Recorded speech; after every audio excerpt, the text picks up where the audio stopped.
Hey guys, tonight we are going on a gourmet trip that is also, frankly, a little bit dangerous. We aren't going to a French patisserie or a Swiss chocolate factory. We are traveling back to the year 1519 to the heart of the Aztec Empire, the floating city of Tenochtitlan. And we have a very stressful job. You are the personal barista for the Emperor Moctezuma II. But you aren't making lattes. You are making the drink of the gods. Xocolātl. This isn't tea, the sweet, milky stuff you drink on a ski trip. This is a cold, spicy, oily, gritty, blood, red stimulant that costs a fortune per SIP. And the most important part, the foam. If you don't get the foam right, you might end up on a sacrificial stone. So flex your arm muscles because we are going to do a lot of pouring. So before you get comfortable, take a moment to like the video and subscribe, but only if you genuinely enjoy what I do here. Also, drop a comment below and let me know, what city are you in right now and what time is it there? And if you are a chocolate lover, dark milk or white, which isn't real chocolate, fight me. Leave a cacao emoji in the comments so I know who has good taste. Now, dim the lights. Maybe turn on a fan for that soft background hum, and let's ease into tonight's journey together. You open your eyes. The air is cool and thin, typical of the high altitude of the Mexican basin. You are lying on a woven reed mat in a small room near the royal kitchens. You can hear the lap of water against stone. That is Lake Texcoco. You are in Tenochtitlan, a city built entirely on islands in the middle of a lake. To your European contemporaries, who haven't arrived yet, but will soon, this place is a myth. To you, it is simply the center of the universe. The air smells of burning pine resin, corn tortillas, and the faint, coppery scent of the great temple where the priests are already starting their morning rituals. You sit up and rub your hands together. They are stained brown. They smell rich, earthy, and slightly bitter. This is the smell of money. Literally, in the Aztec world, cacao beans aren't just food, they are currency. You can buy a rabbit for 10 beans. You can buy a slave for 100. And your job is to take this money, grind it up, and serve it to the emperor to drink. It is the ultimate act of conspicuous consumption. Imagine grinding up $100 bills to make a smoothie. That is what you do every morning. You walk to the storage room. It is guarded. Inside, sacks of cacao beans are piled high. These beans have traveled hundreds of miles on the backs of porters, tlamemes, from the hot, humid lowlands of the Xocolātl coast. The Aztecs can grow cacao up here in the high, cool valley. It is an exotic import. It is tribute. You plunge your hands into a sack. The beans are cool and hard. They make a satisfying clicking sound as they cascade through your fingers. But you have to be careful. This brings us to a mainstream historical fact: counterfeit chocolate. Because cacao was money, people forged it. Scammers would take empty cacao shells, fill them with dirt or clay, seal them back up, and mix them into a bag of real beans. Or they would carve avocado pits to look like cacao. Your first task of the day is to be a bank teller. You have to inspect the beans. You squeeze them, you check the color. If you accidentally serve the emperor a drink made of mud and avocado pits, your career and your life will be very short. You pick out the best beans, the royal beans. You are about to start a process that is less like cooking and more like alchemy. You aren't just making a drink, you are preparing a sacred stimulant that allows the emperor to commune with the gods, and, according to rumors, visit his many wives. You carry the basket of money toward the roasting fires. The sun is rising over the volcanoes in the distance. It is going to be a good day for foam. You are standing in front of a clay griddle, known as a comel, which sits over a low, crackling fire. You carefully pour your selected money, the royal cacao beans, onto the hot surface immediately. The room fills with a sound that is music to your ears. Pop, crackle, hiss. You have to keep them moving. You use a bundle of twigs to stir the beans constantly. If you burn them, the flavor becomes acrid and ashy, and the emperor will likely banish you, or worse. You are looking for a very specific level of roast. You want the shells to become brittle and just start to separate from the nibs inside. But you don't want the precious oils to smoke. It takes about 10 minutes. The smell changes from raw vegetable to that deep, intoxicating, nutty aroma that we recognize today as chocolate. But it's wilder. It smells like a jungle fire. You pull the comel off the heat. Now comes the tedious part, winnowing. You have to peel every single bean. You take a handful of the hot beans, you rub them between your palms. The papery shells crumble and fall away, leaving the dark, shiny nibs behind. To a modern eye, this looks like peeling peanuts.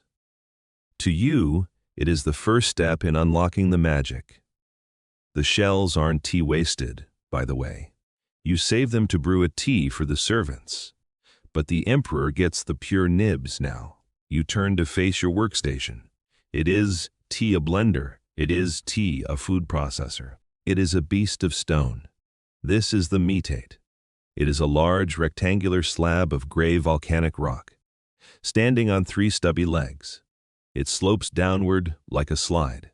In your hand, you hold the mano, a cylindrical stone roller that fits the width of the slab. Both the metate and the mano are made of basalt. Cooled lava, they are heavy, rough, and pitted with thousands of tiny holes. You kneel on the reed mat in front of the stone. You place a handful of the roasted nibs at the top of the slope. You grip the mano with both hands, and you push, grind, crush, drag. The sound is loud. Stone grinding against stone, pulverizing the crisp beans into dust. You pull back, you push again. You have to put your whole body weight into it. This is tea-wrist work. This is shoulder and back work. You rock forward and back, forward and back. It is a rhythm. It is a dance. After a few minutes, your knees start to ache against the floor. Your triceps burn. You are the engine of this machine. But then, something magical happens. This brings us to a mainstream historical fact, the physics of cocoa butter. Cacao beans are roughly 50% fat, cocoa butter. At room temperature, this fat is solid, but the friction of the heavy stone roller against the slab generates heat. As you grind, you aren't just crushing the beans into powder. You are melting them. You watch as the dry, brown dust under your roller suddenly changes. It gets darker. It gets wet. It starts to glisten. It transforms into a thick, shiny, oily paste. This is chocolate liquor. No alcohol involved. It flows down the slope of the metate and collects in a clay bowl at the bottom. You have turned a solid rock into a liquid just by the power of your own sweat. You pause to wipe your forehead. The air in the kitchen is getting warm. You look at the paste. It is coarse. This leads to a niche sensory detail, the rustic texture. Modern chocolate is conched, ground by machines, for days until the particles are microscopic, measured in microns, making it silky smooth. You don't have that technology. Your chocolate will always have a tooth. It is gritty, it has texture. If you were to taste it right now, it would feel like sand suspended in oil. But that's how the emperor likes it. It feels substantial. It feels like food, not just a drink. To get it even remotely smooth, you have to pass the paste through the grinder 3 or 4 times. Grind, collect, return to top. Grind again. It is mesmerizing, repetitive work. It puts you in a trance, but as you grind, you face a decision about flavor. The paste in the bowl is pure, 100% dark chocolate. It is intensely bitter. Does the emperor want it sweet? This brings us to a massive academic controversy, the sugar question. We know the Aztecs didn't have sugar cane. That came with Columbus, but they had honey, and they had agave syrup, Maggie sap. Campa, the sweet tooths, argues that the Aztecs loved to sweeten their chocolate. They cite Spanish accounts describing honey being added to the mix, to make it palatable for European tastes, suggesting the locals did it too.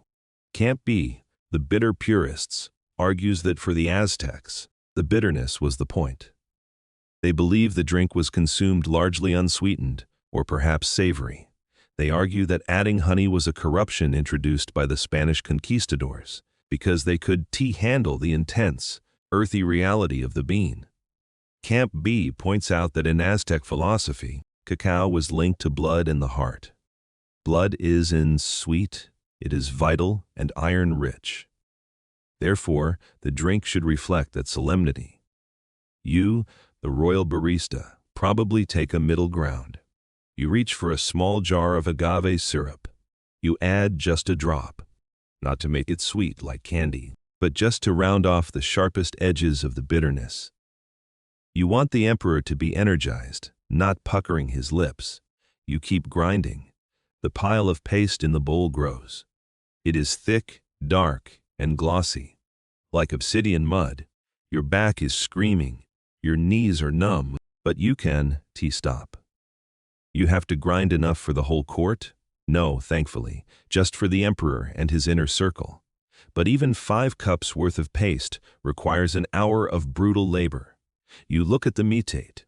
Over years of use, the stone surface has become smooth in the center, worn down by the friction of the cacao.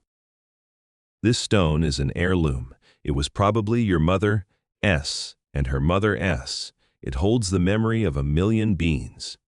You scrape the last of the paste off the stone with your finger and flick it into the bowl. You lick your finger, it is intense. It coats your tongue with fat and flavor. It wakes up your brain instantly. The theobromine, the chemical cousin of caffeine, hits your system. You feel a buzz. You are ready for the next step. You have the base. You have the body of the drink. But a body needs a soul. And in the Aztec world, the soul of the chocolate comes from the perfume. You look at the tray of spices waiting for you. There is no cinnamon, that S from Sri Lanka. There is no milk, no cows. Instead, there is a shriveled, black, oily pod that costs more than a human life, vanilla, and a weird, dried flower that looks like a human ear. You are about to add the spirit to the mix. You are staring at the bowl of dark, oily chocolate paste.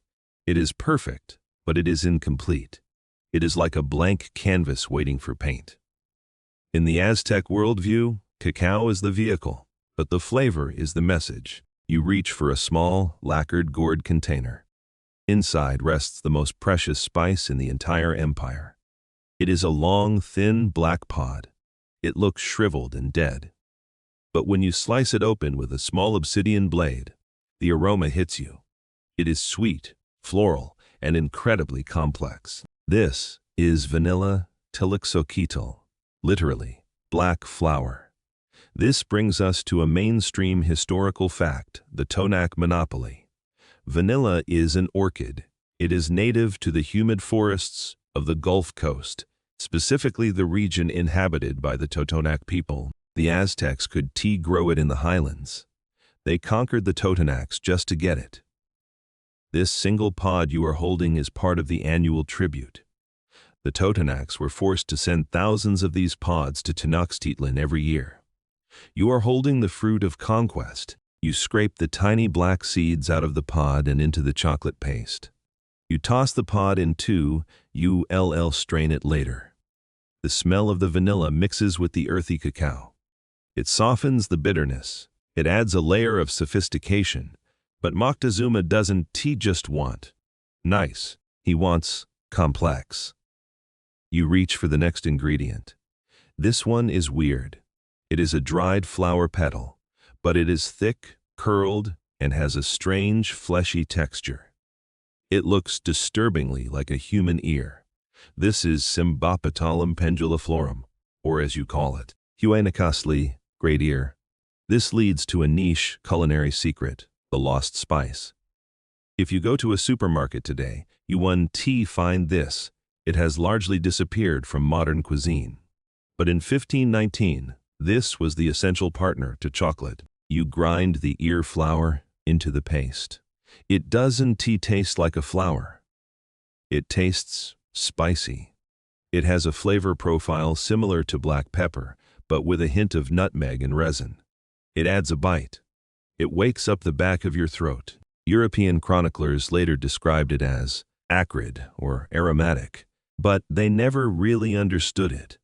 They replaced it with cinnamon and black pepper because those were cheaper for them. But you know the truth.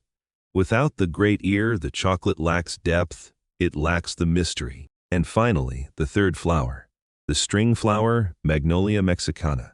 You add the dried petals. This one is subtle. It adds a creaminess to the flavor, a phantom richness that mimics milk fat, even though there is no dairy in the room. You mix these three spices into the paste. Vanilla, ear flower, string flower. It is the holy trinity of Aztec flavoring. You work the paste again on the meatate. The friction releases the essential oils of the spices. The room smells like a perfumery that caught fire. But there is one more ingredient, the most important one. The emperor is drinking this to relax. He is drinking this to rule. He needs energy. He needs fire. You reach for a basket of chili peppers, small, dried red demons. You pick 2. You crush them into the mix. You have to be precise. Too little, and the drink is boring. Too much, and the emperor coughs. If the emperor coughs, you are in trouble. You want a heat that builds slowly, a warmth that starts in the stomach and radiates to the fingertips. This brings us to an academic controversy, the cold versus hot classification. Aztec medicine and food was based on a system of duality, similar to the Chinese yin-yang or the Greek humors. Everything was classified as hot or cold, not by physical temperature, but by its energetic property. Cacao was considered cold and damp. To balance it, you needed hot ingredients. Vanilla is hot. Xocolātl is hot. Chili is very hot. Campe, the medical anthropologists, argues that the recipe was just about taste. It was a prescription. You were balancing the cold nature of the bean to prevent stomach aches or spiritual dampness. Campe, the gastronomers, argues that you look at the mixture in the jar. It is dark, brown, and muddy. It smells divine, like spicy, flowery smoke, but it looks like swamp water. If you serve this to the emperor, he will be unimpressed. In the Aztec court, aesthetics are everything. And the color brown. Brown is for earth. Brown is for peasants. The emperor wants red. He wants the drink to look like blood. This brings us to a mainstream historical fact. The sacred fluids. To the Aztecs, chocolate, Xocolātl, was symbolically linked to human blood, Xocolātl. The pod looks like a heart. The liquid is the life force.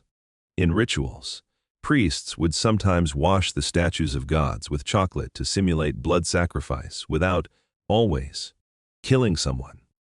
To make the drink visually match the metaphor, you need a dye.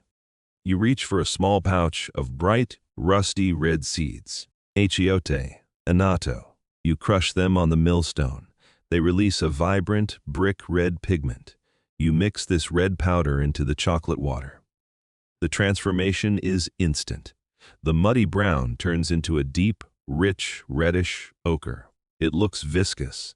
It looks vital. It looks like you just drained a vein. But this dye has a side effect. This leads to a niche cosmetic detail. The red mouth achiote is a strong stain. In fact, it is used today to color cheddar cheese orange. When the emperor drinks this, the red pigment will stain his lips, his tongue, and his teeth. To a European, this would look messy. To an Aztec, this looks terrifyingly majestic. It gives the drinker the appearance of having just consumed a raw heart. It is a power move. It signals to everyone in the room, I am a predator. I consume life. By adding the achiote, you aren't just coloring the drink. You are applying the emperor's war paint now. The mixture is colored. It is spiced. It is ground. But it is still just a paste sitting at the bottom of a jar of water. You need to dissolve it. You pick up a wooden whisk, a Molinillo. Stop. Put the whisk down. This brings us to a massive academic controversy. The anachronistic whisk. If you go to a Mexican market today, you will see the Molinillo, that beautiful carved wooden stick with loose rings used to froth hot chocolate. Campa, the traditionalists, loves the Molinillo. They say it's ancient. Can't be. The archaeologist says, show me one. They argue that the Molinillo was actually a Spanish invention, introduced later, possibly influenced by Asian tools brought on the Manila galleons.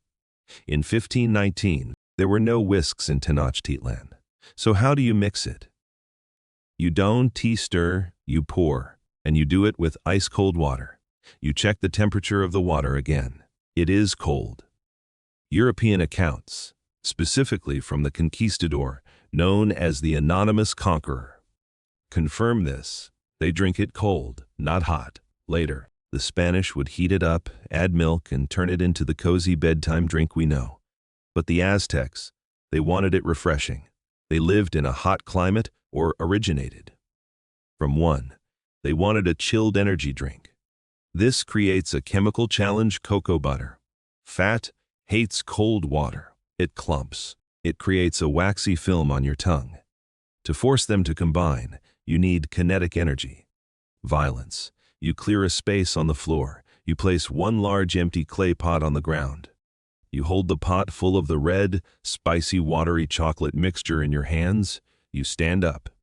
You lift the full pot high above your head. You look down at the empty pot on the floor. The target is small.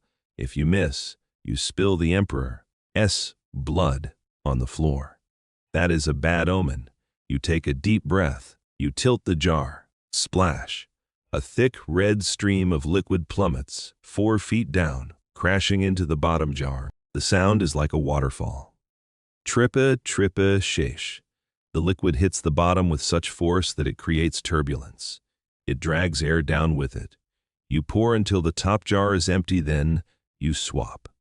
You pick up the full jar from the floor, lift it high, and pour it back into the first jar. Splash, crash, repeat. You do this 10 times, 20 times. Your shoulders burn, your back aches. But look at the pot. Something is happening. The dark, oily liquid is disappearing. It is being covered by a thick, tan-colored head. Foam. This is the goal. This is the holy grail of the Aztec barista. To the Aztecs, the foam was the best part. It was the spirit of the drink rising to the top. A drink without foam was considered dead or unworthy. You need a foam so thick you can stand a spoon in it. If you had a spoon, you pour faster. The stream becomes a continuous ribbon. You are aerating the fat, creating a stable emulsion of cocoa butter, water, and air. It is the ancient equivalent of a cappuccino machine. But you are the pump. You look into the jar. The foam is rising. It is bubbly, oily, and reddish-brown. It looks stable. You stop. You are panting. You wipe a drop of red liquid from your cheek. You have created the structure now. You have to serve it. But you don't just pour it into a mug. The emperor requires a specific vessel, a vessel that is treated with more respect than most human beings. You walk to the cupboard where the royal wares are kept. You bypass the clay cups. You reach for the gourd, but not just any gourd. A painted, lacquered calabash bowl, resting on a jaguar skin ring, or, if it's a special occasion, gold. This leads to a legendary detail: the disposable gold. There is a rumor, spread by the Spanish chronicler Bernal de Ciudad del Castillo, that Moctezuma drank from golden goblets and never used the same cup twice. He would drink and then toss the gold cup into the lake or give it to a servant. Is it true? Probably an exaggeration, but it captures the vibe. You decide on the gold goblet today. It is heavy. It is cool. You hold it carefully. Now comes the pouring.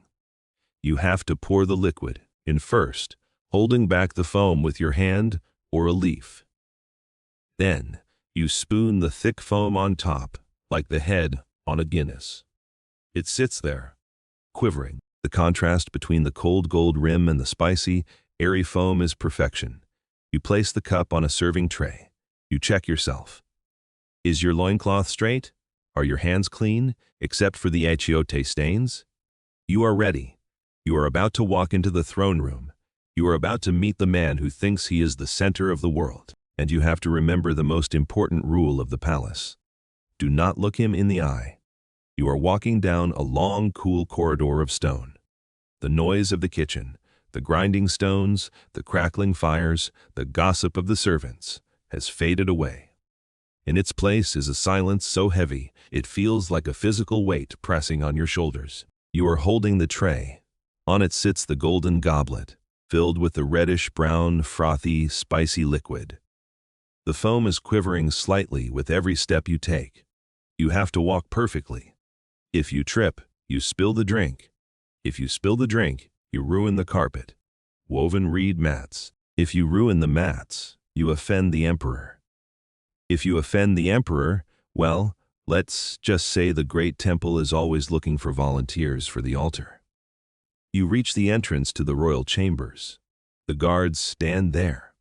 They are eagle warriors. They are wearing helmets carved to look like eagle heads, with their own faces peering out from the open beaks. They are covered in feathers. They look ridiculous to a modern eye, but to you, they look like death machines. They nod. They step aside. You step into the inner sanctum. The air smells different here. It smells of copal incense. A white, piney smoke that is burned to feed the gods. It swirls in the air, creating a haze. The room is vast. The walls are covered in tapestries of cotton and rabbit fur. And at the far end, sitting on a low stool woven from reeds and covered in jaguar skins, is Moctezuma II. This brings us to a mainstream historical fact, the protocol of invisibility. Moctezuma was not just a king, he was a Tlatoani. He who speaks, he was a semi-divine conduit between the earth and the sun. Because of this, he was technically too holy to be seen by mortal eyes. The rule was absolute.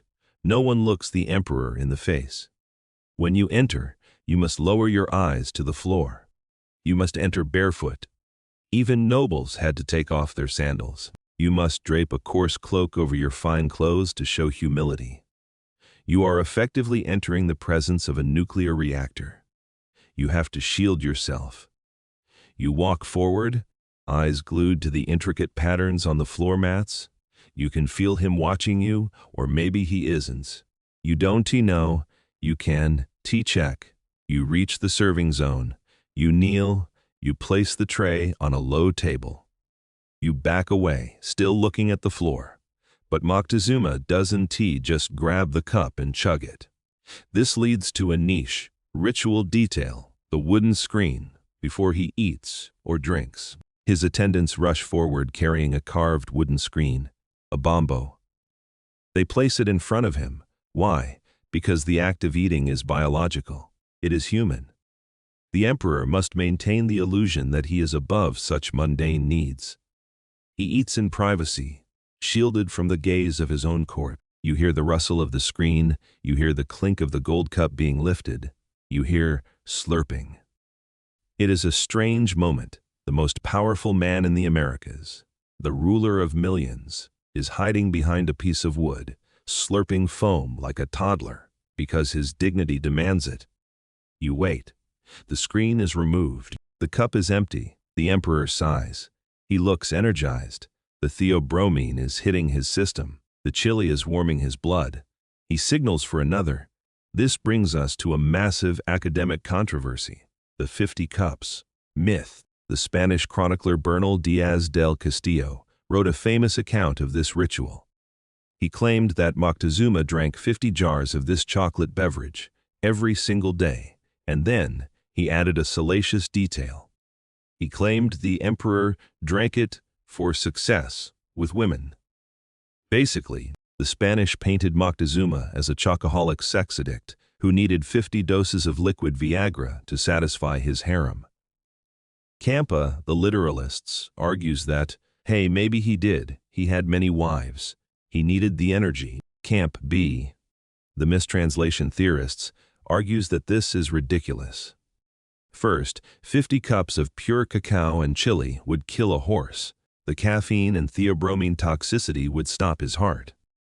Second, they argue that Daz misunderstood what he saw. The 50 jars were likely prepared for the entire royal guard in the household, not just for Moctezuma's personal belly. The emperor might have had a sip or two from a ceremonial cup, and the rest was distributed to the elite warriors. It was a feast, not a binge, but the legend stuck. To this day, people buy chocolate on Valentine's Day thinking it is an aphrodisiac, largely because a Spanish soldier exaggerated a story about an Aztec king 500 years ago. You rush back to the kitchen. You refill the cup. You froth it again. You bring it back. You do this 5 times. Okay, maybe not 50, but he likes his chocolate. Finally, he is done. He waves his hand. You take the tray. You pick up the empty gold goblet. You expect him to tell you to wash it. But he doesn't. He ignores it. You walk backward out of the room, careful not to show your back to him. Another capital offense. You reach the corridor. You exhale. You are alive. You look at the gold cup. It is stained with red achiote foam. It is a masterpiece of goldsmithing, and tomorrow he will use a different one. Because in Tenochtitlan, wealth flows like water. The empire is at its peak. The tribute comes in from all directions. Feathers from the jungle, turquoise from the north, cacao from the coast. There is no end to the abundance, or so it seems. But as you wash the cup in the scullery, you hear a new rumor circulating among the servants. Runners, Panani, have arrived from the coast. From the east, they bring strange news. They say that floating towers, ships, have appeared on the ocean. They say that men with white skin and beards have landed. They say these men have deer that are as tall as houses, horses, and sticks that spit fire. You scrub the chocolate stain. You wonder what kind of drink these strangers like. You assume they are just new traders. Maybe they want chocolate. You have no idea that the man leading them, Herne in Court Seas, is not coming to trade beans. He is coming to burn the city. And you have no idea that your precious, spicy, foamy drink is about to have a very awkward encounter with the European palate. You are about to witness the first contact of cuisine.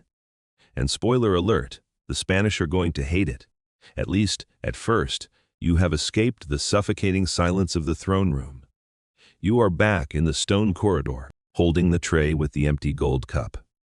Your heart is slowly returning to a normal rhythm. You didn't spill, you didn't look him in the eye. You survived, but your shift isn't over. You look at the large clay jar you left in the antechamber. It is still half full of the spicy, frothy, red liquid. You can throw it away. That would be like flushing diamonds down a toilet. And you can drink it yourself. That would be theft. This leftover ambrosia belongs to the guardians. You pick up the heavy jar and head toward the House of the Eagles, Xocolātl. This is the barracks of the elite special forces of the Aztec military. You step inside. The air here is thick with testosterone, sweat, and the metallic tang of sharpened obsidian. Sitting on benches, sharpening their Xocolātl, wooden swords embedded with obsidian blades, are the men who keep the empire safe. The eagle warriors and the jaguar warriors. This brings us to a mainstream historical fact. The combat stimulant. We often think of chocolate as a dessert, a treat for children. But to the Aztecs, it was war fuel. Cacao contains theobromine and caffeine. It dilates the blood vessels. It increases heart rate. It suppresses appetite. It reduces the perception of pain. Before a battle, these warriors wouldn't eat a heavy meal. They would drink this cold, spicy, fatty slurry. It gave them the energy to march for days and the focus to fight in hand-to-hand combat without getting tired. You are essentially the bartender for a squad of super soldiers, who are dosing themselves with a psychoactive combat drug. You pour the chocolate into unpainted clay cups. There is no ceremony here, no golden goblets, no wooden screens. A jaguar warrior, wearing the skin of a real jaguar, the head of the beast resting on his own head like a helmet, grabs a cup. He downs it in one gulp. He wipes the red foam from his mouth with the back of his hand. His eyes look dilated. "Intense more," he grunts. You pour again. You realize that the 50 cups legend isn't just about the emperor. Es libido, it is about the logistics of an army. The palace consumes cacao by the ton because it runs on a high-octane liquid diet. But as you serve them, you notice something unsettled in the room. Usually, these men are loud. They boast about how many captives they took in the last flower war. They bet their cloaks on dice games. Today, they are quiet. They are whispering. They say the strangers have arrived at Tlaxcala. One eagle warrior mutters to another. The Tlaxcalans, they are our enemies. Did they fight the strangers? They fought. And they lost. The strangers have thunder sticks. They kill from a distance. You freeze, the pitcher hovering over a cup.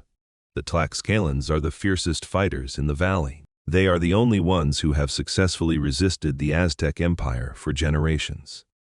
If these new strangers, these white gods, or whatever they are, defeated the Tlaxcalans, what chance do you have?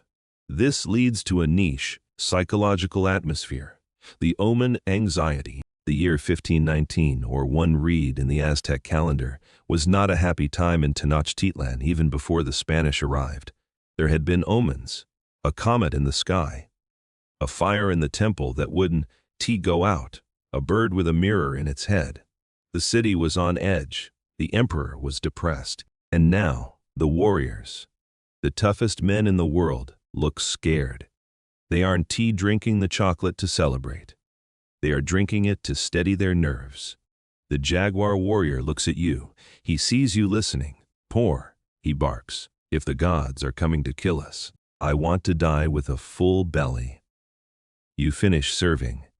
You retreat from the barracks. You walk out into the sunlight of the plaza. You look at the great temple, Templo Mayor, rising above the city. The stairs are stained black with old blood.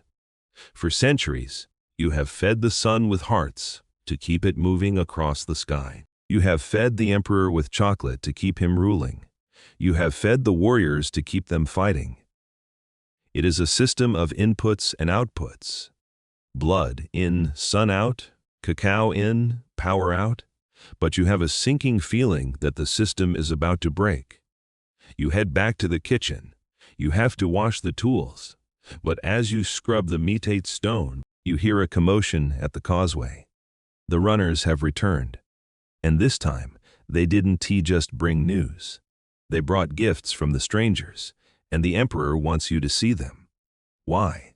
Because the strangers sent food, and the emperor needs his royal taster, his expert on flavor, to tell him if it is poison or delicacy. You are about to taste European biscuits and wine, and you are going to be the first person in your world to experience the strange, dry, fermented taste of the old world.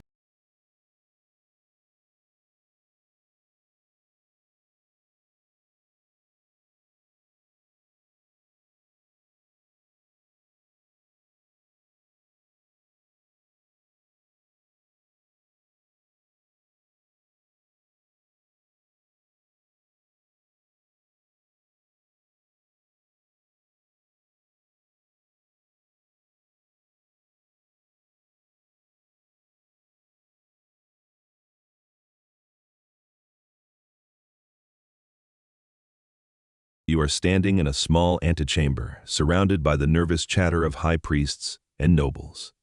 On a low table lies a collection of objects that look like they fell from the moon. These are the gifts sent by Hern Cortés. He is currently camped on the coast, playing a diplomatic chess game with Moctezuma's emissaries. He sends gifts to say, "I am a friend," while simultaneously sharpening his swords. You look at the items. There are glass beads, which look cheap compared to jade. There is a rusty iron helmet, and there is food. The Emperor's steward points to a hard, round, beige disc. "Taste it," he orders. You pick it up. It is rock hard. It feels like dried clay. This is hardtack ship's biscuit. It is made of wheat flour, water, and salt, baked 4 times until it is basically a brick. It is the fuel of the Spanish Navy. You bite it. Crack. It threatens to break your tooth. You gnaw on it. It softens into a gummy, tasteless paste. It has no chili, no spice, no soul. You swallow. It is durable. You report, but it has no flavor. It is the food of a people who hate joy. Then the steward points to a leather skin. He pours a small amount of liquid into a cup. It is dark red, almost black. You sniff it. It smells sour, like rotting fruit, but also sweet. This is Spanish wine. You take a sip. Your face twists. It is acidic. It burns your throat differently than chili. It makes your head spin almost instantly. It is alcohol.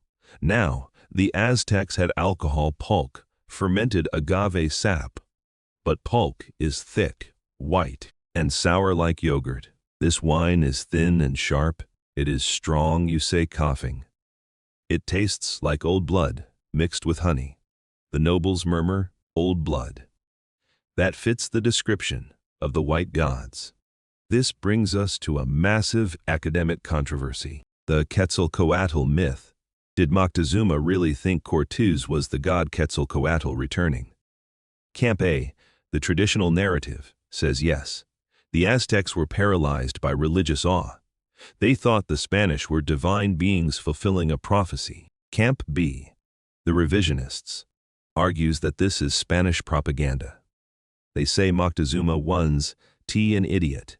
He knew they were men. He sent gifts not to worship them, but to bribe them to go away, or to study them. He was treating them like dangerous foreign dignitaries, not gods. You, the taster, are part of this intelligence-gathering operation. You are analyzing their diet to find their weakness. A people who eat rocks, hardtack, and drink sour blood wine must be tough, but they also must be miserable. You return to the kitchen. You look at your bowl of chocolate paste. It smells of vanilla and flowers. It is complex. It is civilized. You feel a surge of superiority. These strangers might have thunder sticks, but they don't know how to eat. Days turn into weeks. The inevitable happens. Cortez marches on Tenochtitlan. He crosses the causeway. He enters the city. Moctezuma welcomes him. Was it a trap? Was it surrender? History is still arguing. The Spanish soldiers, filthy, bearded, smelling of unwashed iron, walk into the palace. They are stunned by the wealth, the gold, the feathers. And then they are invited to a banquet. You are there. You are standing in the corner, holding the golden pitcher. You watch as a Spanish captain, maybe Pedro de Alvarado, the violent one, sits down. He is offered a cup of Xocolātl. He looks at the red, foamy liquid. He asks his translator, La Malinche, "Is this blood?" "No," she says. "It is the drink of the gods. It gives strength." He takes the cup, he takes a sip, and then he spits it out. "Madre Dios," he shouts. It is bitter, it burns. It is pig swill. This leads to a mainstream historical fact, the initial disgust. The Spanish hated chocolate at first. Girolamo Benzoni, an Italian traveler, slightly later, famously wrote, "It seemed more a drink for pigs than a drink for humanity. I was never able to bring myself to taste it." They hated the chili. They hated the grit. They hated the temperature, cold. They thought it was a barbaric, pagan potion. You watch the Spaniard wipe his mouth. He reaches for his wineskin. You feel insulted. You spent hours grinding that bean. You balanced the spices perfectly. You poured it from 4 feet in the air to get that foam, and this barbarian spits it on the floor. But then something changes. The Spanish stay. They run out of wine. They get tired. They see the Aztec warriors drinking this stuff and marching for days without food. They get curious. They try it again. Maybe they hold their nose. Maybe they are just desperate for caffeine. And slowly the addiction sets in. This leads to a niche culinary evolution, the sugar fix. The Spanish realized that if they took out the chili and the ear flour and added cane sugar, which they planted in the Caribbean, and cinnamon from their Asian trade, the drink became palatable. They heated it up. They invented hot chocolate. They transformed the drink of warriors into the drink of aristocrats. But right now, in the palace of Moctezuma, there is no sugar. There is only the tension of two worlds colliding over a dinner table. Moctezuma watches the Spanish reject his gift. He doesn't show emotion, but you see his hand tighten on his own cup. He knows. They don't respect the culture. They don't respect the gods. They are here to take. The banquet ends. The Spanish retire to their quarters, which are actually your emperor's father's palace. The city is quiet, but it is the quiet of a fuse burning down. You clean the spilled chocolate from the floor. It looks like blood, and you realize that soon the floors of Tenochtitlan will be covered in the real thing. You pack up your meat. You hide your vanilla pods. You are just a cook. You can fight the Iron Men, but you can preserve the recipe. You whisper the ingredients to yourself. Cacao, vanilla, ear flour, chili, achiote, water, air, you lock it in your memory. Because if the city burns, the only thing left of the Aztec soul might be the flavor in this cup.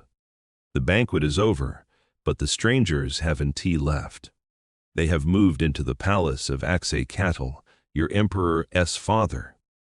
The city is in a state of suspended animation, a polite hostage situation. The Spanish soldiers are everywhere, clanking around in their heavy steel armor, sweating profusely in the Mexican sun. You are back in the royal pantry. The air is stifling. Moctezuma is technically still the emperor, even if he is surrounded by bearded guards. And because he is the emperor, he still demands his standards. He sends a message. The drink must be cold, colder than the lake. This brings us to a mainstream historical fact: the ice runners. You might wonder, in a world without electricity or freon, how do you get a slushie in central Mexico? You look out the window toward the southeast. Towering over the valley are the two great volcanoes, Popocatépetl, the smoking mountain, and Xocolātl, the sleeping woman. Their peaks are capped with eternal white snow. They are 40 miles away. But the Aztec Empire has a courier system that makes FedEx look lazy.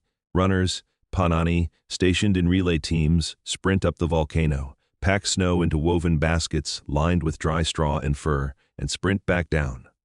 They pass the basket to the next runner. In less than 24 hours, the snow travels from the frozen peak to the tropical palace. A runner bursts into the kitchen. He is gasping for air, his chest heaving. He hands you a dripping bundle wrapped in deer skin. You open it. Inside is a lump of compacted, dirty snow. It is melting fast. To the Spanish guards watching you, this is a miracle. They come from a land where ice is a winter event, not a tropical delivery service. They stare at the snow like it is magic. You take the snow. You don't put it in the drink. That would dilute the precious cacao with dirty water. You use it to build a refrigeration unit. You place the copper or clay jar containing the chocolate into a larger basin. You pack the snow around the inner jar. You spin the inner jar. Spin, spin, spin. The friction melts the snow, absorbing the heat from the chocolate. This is the same thermodynamics used in an old-fashioned ice cream maker. You check the temperature with your finger. It is chilling down. This leads to a niche, sensory detail. The hot, cold. We mentioned the Aztec classification of food earlier. Cacao is cold. Ice is cold. But you have added chili, vanilla, and ear flour, which are hot. By physically chilling the drink, You are creating a paradox. When the emperor drinks it, his mouth will feel the physical cold of the snow, but his throat will feel the chemical heat of the chili. It is a sensory roller coaster. It shocks the system awake. You are preparing a thermal shock bomb. The Spanish guard leans in. He pokes the snow with a dirty finger. Neve, he mutters. Snow, he looks at you. He points to his metal breastplate. He mimes that he is boiling alive inside his metal shell. He wants some. You hesitate. The snow is for the emperor, but this man has a sword. You break off a small chunk of ice and hand it to him. He sucks on it. He sighs. For a second, the geopolitical tension dissolves. You are just two guys trying to stay cool in a hot kitchen. But then, he spits the ice out. Dirt, he complains. It tastes like sulfur. It does. It came from a volcano. You shrug. You go back to spinning the chocolate jar. The drink is now icy cold. The fat has begun to solidify slightly, making the texture even thicker, almost like a milkshake. You pour it into the serving vessel. But this time, you notice something different about the foam. Usually the foam stands tall and firm. Today, it sinks, it bubbles and pops quickly. Why? Maybe it's the humidity. Maybe it's the batch of beans. Or maybe, as the priests say, the gods are losing their strength. The soul of the drink is weak. This brings us to an academic controversy, the psychosomatic collapse. Historians often debate why the Aztec resistance seemed so paralyzed in the early months of the occupation. Camp A, the strategic view, argues that Moctezuma was playing a long game, trying to gather intelligence before striking. Camp B, the fatalistic view, argues that the Aztec worldview was cyclical. They believed that time was ending. When the omens appeared, the comet, the strangers, a collective depression set in. Did the foam collapse because of physics? Or did it collapse because you, the maker, are terrified? Your hands are shaking. The vibration breaks the bubbles. The drink reflects the mood of the maker. You try to whip it up again. You pour it back and forth. Splash. Crash. You force the air back in. You force the spirit back into the liquid. It rises. Reluctantly. You skim the foam onto the cup. It holds barely. You hand the tray to the server. Run, you whisper, before it melts. The server hurries away. You are left with the puddle of volcano water on the table. You dip your finger in the water. It is freezing. It reminds you of the heart of the mountain. You wish you could go there. You wish you could run up the slopes of Popocatépetl and hide in the snow, far away from the men in iron suits who look at your city like a wolf looks at a lamb. But you can run. You have to wash the jar, and you have to prepare for the night shift. Because the Spanish have discovered that, while they hate the chili, they love the energy. They are starting to ask for the drink without the spice. They are asking for the black water. You are about to start the first modification of the recipe. You are about to invent the bridge between Aztec Xocolātl and European chocolate. And it starts with removing the one thing that makes it holy. The blood color. You are standing in the scullery, polishing the golden goblet. The red achiote stain is stubborn, but you scrub it until the metal shines like the sun. This cup is sacred. It has touched the lips of the Tlatoani. In the old days, which was only 2 months ago, this cup might have been thrown into the lake as an offering after a single use. But today, the door kicks open.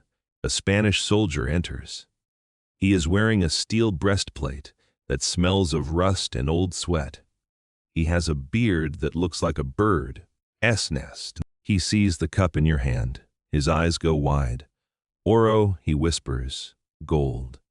He doesn't see a chalice for the divine drink. He sees a down payment on a castle in Seville. He snatches the cup from your hands. You gasp. To touch the emperor's cup is death. But the soldier doesn't die. He bites the rim of the cup to test the metal. His teeth leave a mark. Then, he pulls out a hammer. Right there, on your prep table. He smashes the delicate, engraved cup into a flat, unrecognizable lump. He puts the lump in his pouch and walks out. This brings us to a mainstream historical tragedy, the Great Melting. The Spanish conquistadors weren't tea art collectors. They were gold hunters.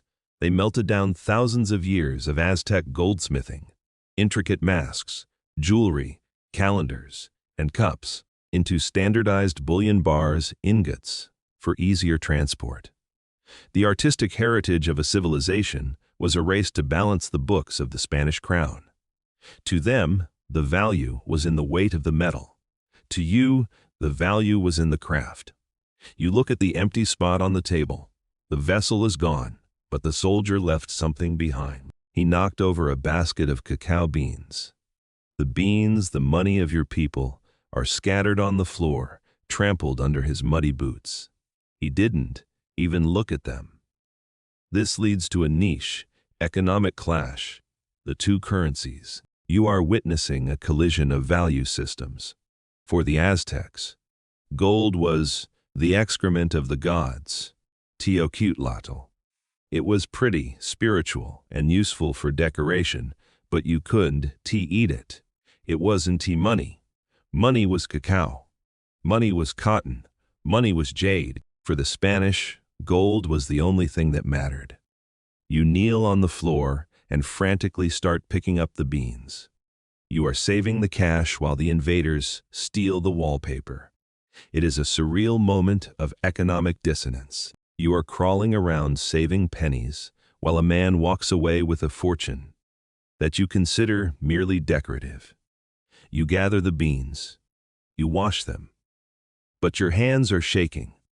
The destruction of the cup is a symbol. The container has been destroyed. Can the liquid survive without it? You look at the clay jars. They are humble, they are brown. The Spanish dawn. To steal them, you realize that if you want to save the culture, you have to hide it in the cheap stuff. You pour the next batch of chocolate into a simple, unpainted gourd. It is tea royal. It is tea shiny. But it holds the liquid just as well. Later that night, Moctezuma calls for his drink. You bring him the gourd. He looks at it. He looks at you. He doesn't ask where the gold cup is. He knows. He takes the gourd. He drinks the cold, spicy foam. He looks tired. He looks smaller without his gold. But the chocolate still works. His eyes brighten. His back straightens. For a moment, the chemical power of the cacao overrides the political disaster. He is still the emperor, as long as he has the taste of the gods in his mouth. But outside the palace walls, the city is screaming. The population is restless. They are throwing stones at the palace. They call Moctezuma a coward, a puppet. The supply lines are being cut. The fresh water from the Chapultepec aqueduct is threatened. And the vanilla, the tribute caravans from the coast have stopped. You look at your supply of vanilla pods. You have 10 left. When they are gone, the soul of the drink will be gone. You are rationing the divine essence. You return to the kitchen. You hear a strange sound coming from the Spanish quarters, singing, clapping, and the smell of sugar. They are cooking something. They have raided the royal stores of honey and fruits. They are making preserves. And you see a soldier dipping a piece of hardtack into a cup of, is that chocolate? You creep closer. It is. But it is steaming. They have heated it up, and they have dumped a massive amount of honey into it. They are dipping their bread into it like it is soup. You recoil in horror. They are treating the sacred stimulant like a dipping sauce. They have desecrated the temperature. They have corrupted the flavor profile. But they are drinking it. They aren't spitting it out anymore. You realize with a jolt, they are adapting. They are colonizing the recipe. They are taking Xocolātl and turning it into chocolate. You are witnessing the birth of a global commodity right there in a looted kitchen amidst the smell of melting gold and burnt sugar.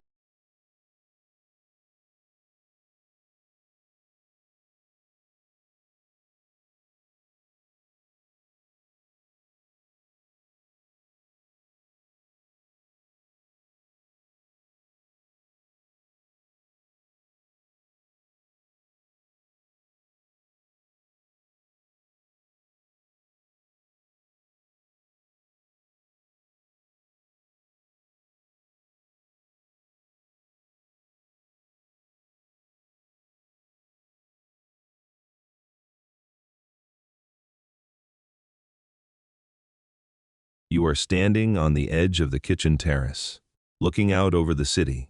It is June 1520. The sky is dark, but the city is bright with fires. The polite hostage situation has ended. The city has exploded into war. Moctezuma is dead. Whether he was killed by a Spanish sword or a stone thrown by his own people, another mainstream historical mystery, the result is the same. The center has collapsed. The Spanish are fleeing. They are running across the causeways in the rain, weighed down by the gold they melted. This is the Noche Triste, the night of sorrows. You hear the screams. You hear the splash of armored bodies falling into the lake. But you are not running. You are in the kitchen. You are doing something irrational. You are roasting beans. Why? Because the new emperor, Xocolātl, needs strength.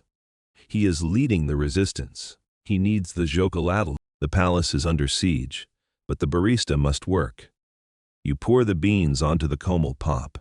Crackle. The sound is comforting amidst the chaos outside. It is the sound of continuity. But you are out of ingredients. The vanilla is gone. The great ear spice is gone. The chili is running low. You are making a war brew.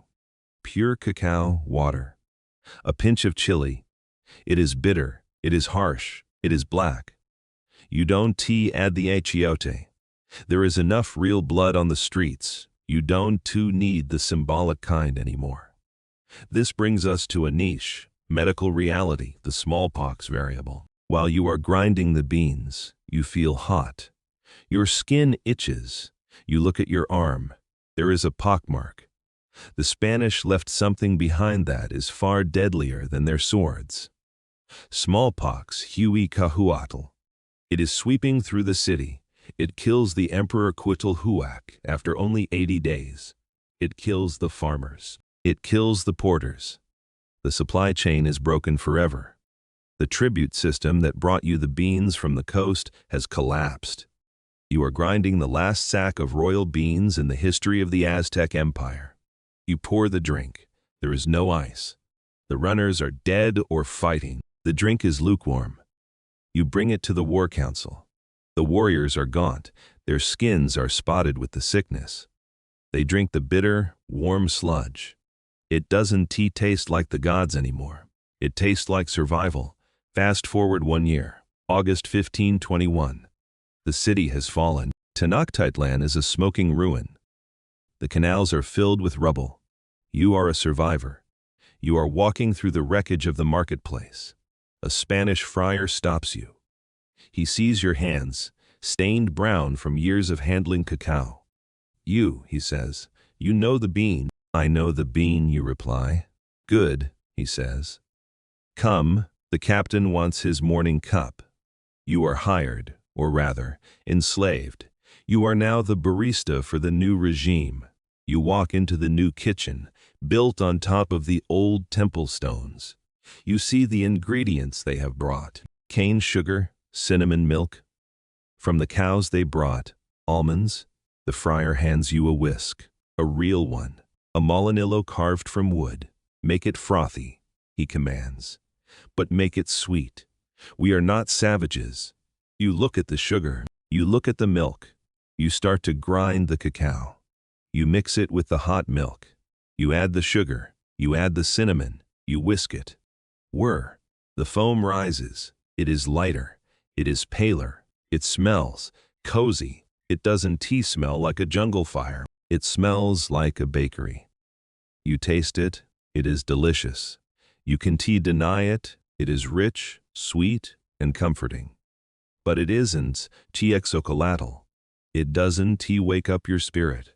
It puts you to sleep. It is a drink for peace, for leisure, for sitting in a chair and watching the rain. It is hot chocolate.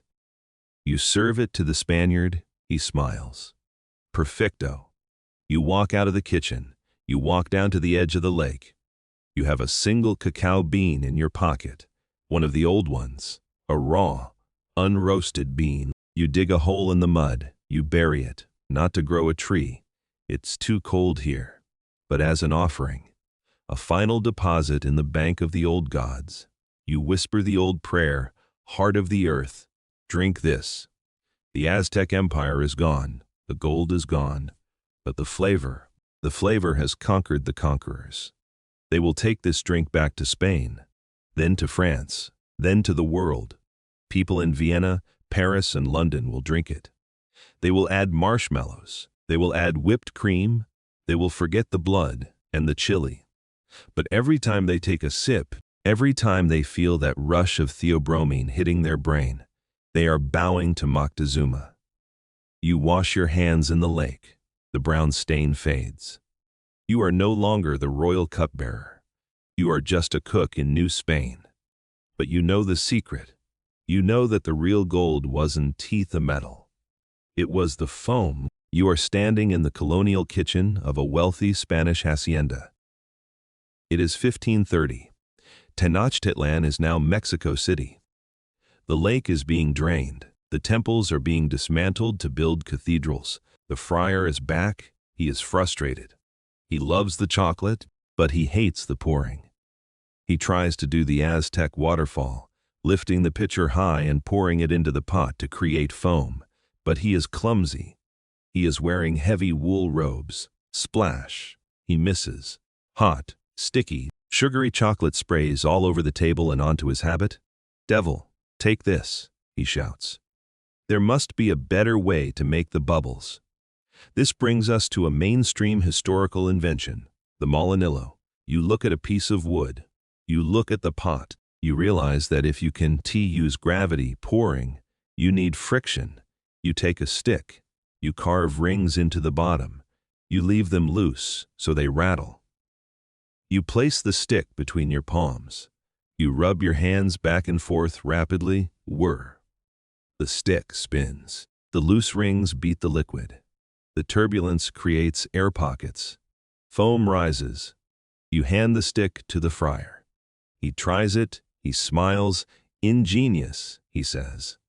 Civilized, you have just helped invent the iconic tool of Mexican chocolate. But you feel a twinge of sadness. The waterfall method was a full-body dance. It required strength, aim, and grace. The molinillo. It is a machine. It is efficient. It disconnects the maker from the drink. You no longer have to lift the liquid toward the gods. You just agitate it in a cup. It is the industrialization of the soul. This leads to a niche, social detail. The manzarina. The Spanish nobles love the drink, but they are terrified of spilling it on their lace collars. So, they invent a special saucer.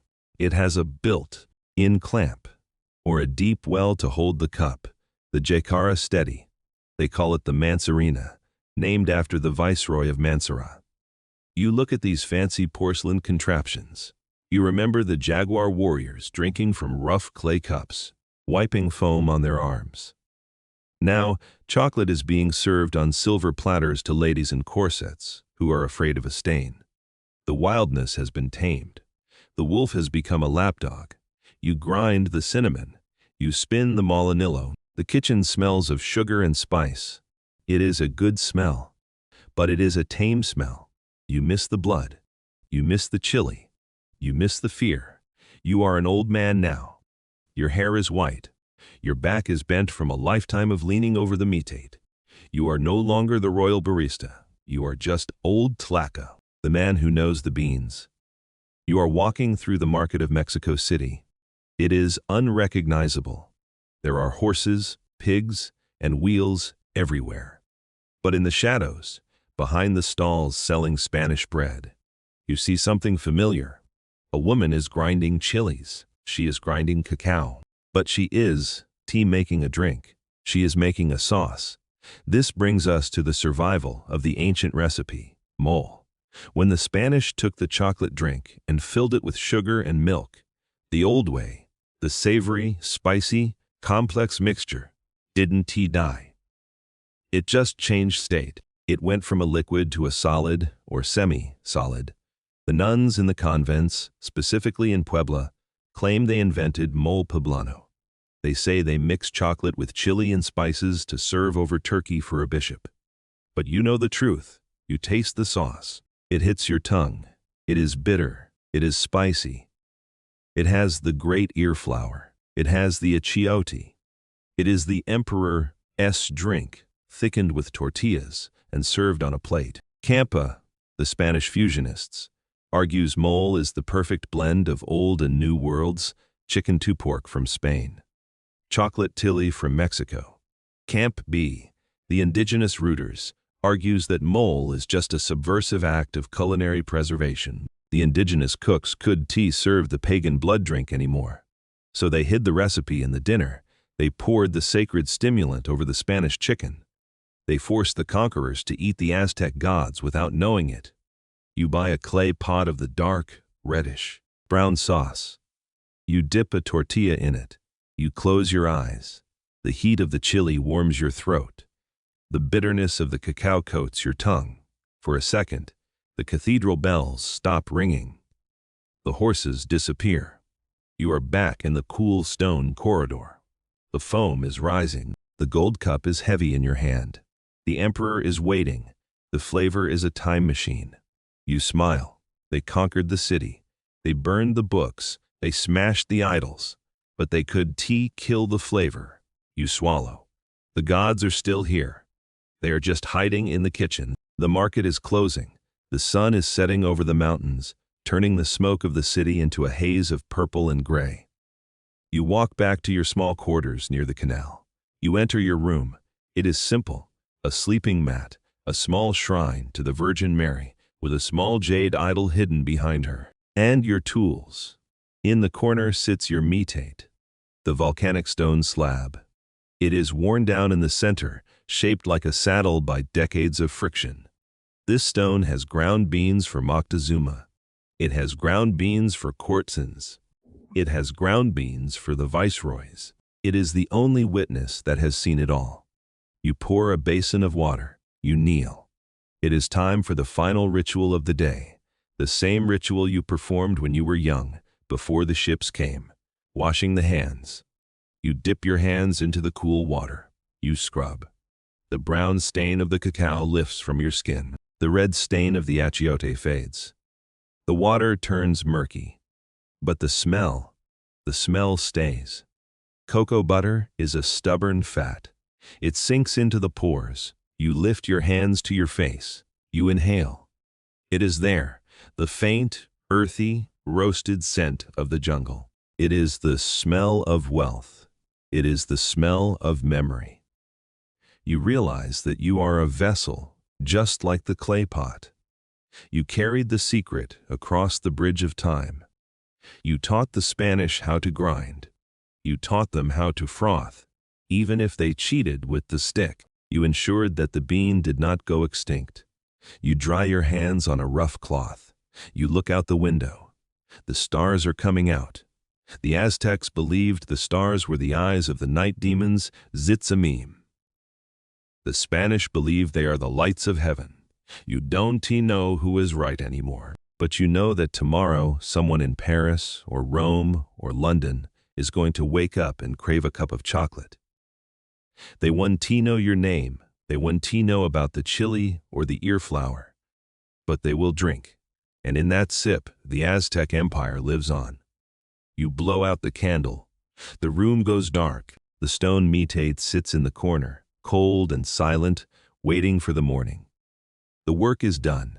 You lie down on your mat. The straw rustles beneath you. The sounds of the colonial city, the carriages, the church bells, the Spanish guitars, drift through the window. But your ears are tuning them out. You are listening to the rhythm of your own heart. Thump, thump. It beats strong. It beats with the power of the theobromine you have consumed for 80 years. They say chocolate opens the heart. You think about the hearts that were offered on the pyramids. You think about the heart-shaped pods growing on the trees in the lowlands. You think about the heart of the emperor, heavy with dread. You close your eyes. The darkness is scary. It feels like the inside of a cacao pod. Velvet, warm, protective. You drift back. You are young again. You are standing by the lake. The water is clear. The temples are white and red. Hori. The master taster is there. Is the foam ready? He asks. It is ready, you say. You feel a sense of completion. You didn't save the kingdom. That wasn't your job. Your job was to make the drink. And you made it well. You served the gods. And then you served the men who killed the gods. And in doing so, you made the men dependent on the food of the gods. It was a subtle revenge, a sweet, frothy revenge. Your breathing slows. The scent of vanilla seems to fill the room, even though you haven't seen a pod in years. It is the ghost of the flavor. It wraps around you like a blanket. The final sip, and so, the grinding stone falls silent. The fires in the kitchen have burned down to ash. The golden cups and the clay jars are all empty, washed, and put away. You can stop working now. Your hands don't have to push the heavy stone roller anymore. Your shoulders don't have to lift the heavy pitchers high into the air. The froth has settled. The service is over. Imagine you are back in that quiet room by the lake, before the ships came, before the noise. The water of Lake Texcoco laps gently against the walls. Lap, lap. It is a soothing, rhythmic sound. The air is cool and smells of night-blooming jasmine and the deep, rich earth. You are safe here. The emperor is sleeping. The warriors are sleeping. The history books haven't been written yet. There is no conquest tonight, only rest. You are full. You are warm. Let the deep, dark comfort of the chocolate carry you down. Drift into the sweetness. Sleep. The story ends here. Good night.